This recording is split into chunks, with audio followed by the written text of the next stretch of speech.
Hey everybody, this is Cindy with Twisted Truth Sin. How are you all doing?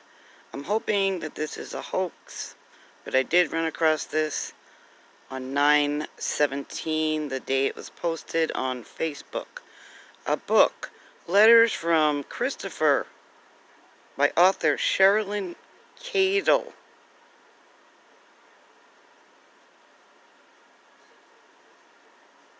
She claims we became intrigued with Christopher Lee Watts as he gave interviews from his front porch. And he horrified, and the events horrified and baffled the world. She talks about his sentencing, leaving more questions than answers. At least to her it did. So they struck up a friendship. And Christopher decided to write Miss Cadle at length, detailing his crime and his thoughts before, during, and after. It offers the opportunity to delve inside the polarizing Chris Watts. Polarizing? No. So she's going to give her own thoughts and impressions. And describe how her journey with Christopher unfolded. So he says, from the sight, I felt nothing for my family. My mind went to the dog. Did I remember to put him in the crate? I mean, really? What a son of a bitch. He was freaking out, is what he said when he got interviewed at prison. So she says, here's an excerpt. I think people want proof. So this is her proof. It's his signature, in Christ, Chris.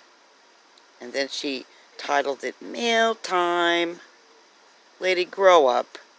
I also want to emphasize that Chris is not making any money from this book, although a portion will be donated to children's charity.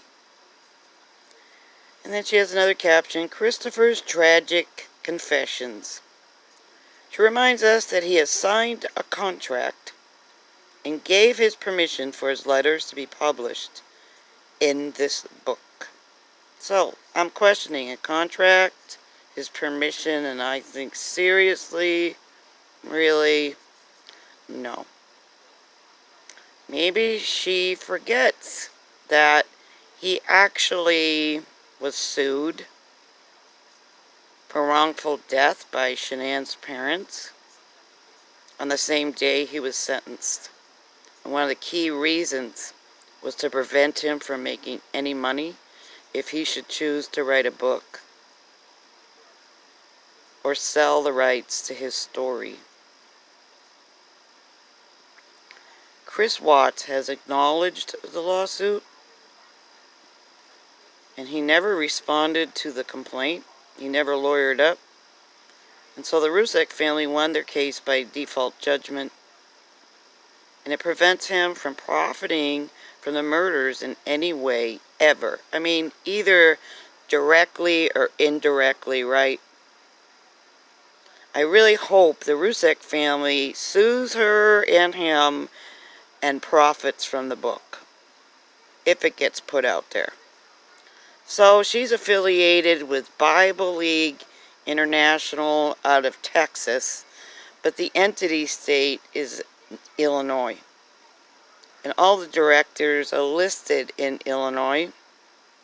And her job title was Assistant Director of Partner Relations. In fact, I've seen her posts on YouTube, and she does not want this book to affect her standing with Bible League International. In my opinion, some prisoners create elaborate stories. They embellish the truth. Same for Watts, who is an attention whore. Remember this, he wanted everyone to know Shanann was a loving wife, and he never felt belittled by Shanann. He didn't want Sandy or Frank Rusek to hear anyone bash their daughter's memory.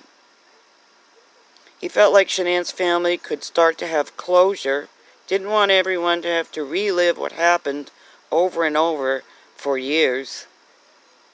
He has always had a crazy imagination since childhood. He has never thought about writing a book. His parents suggested he write down how he feels, and I think it was his mom and his sister encouraged him to write a book, but he said that's just not him. That was during his prison confession. So, this information was posted September 17th on the author's Facebook page. Her name is Cheralyn Cadle.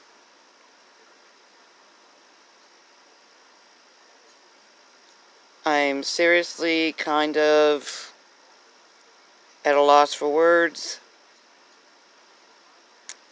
It seems like Watts is the one that is never, ever going to let this go.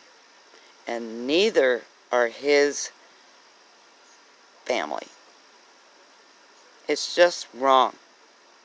And I really apologize for having to make this video. I am in no way endorsing this book. So, Chrissy's mama should be so proud. Remember, Chris, thou shalt not kill? Well, it's a little too late for that, isn't it? So, hey, what will Chris Watts confess to next? That's it for me. Thanks, guys. Love y'all. Please comment. Let me know what you think. Thanks a lot. Bye-bye.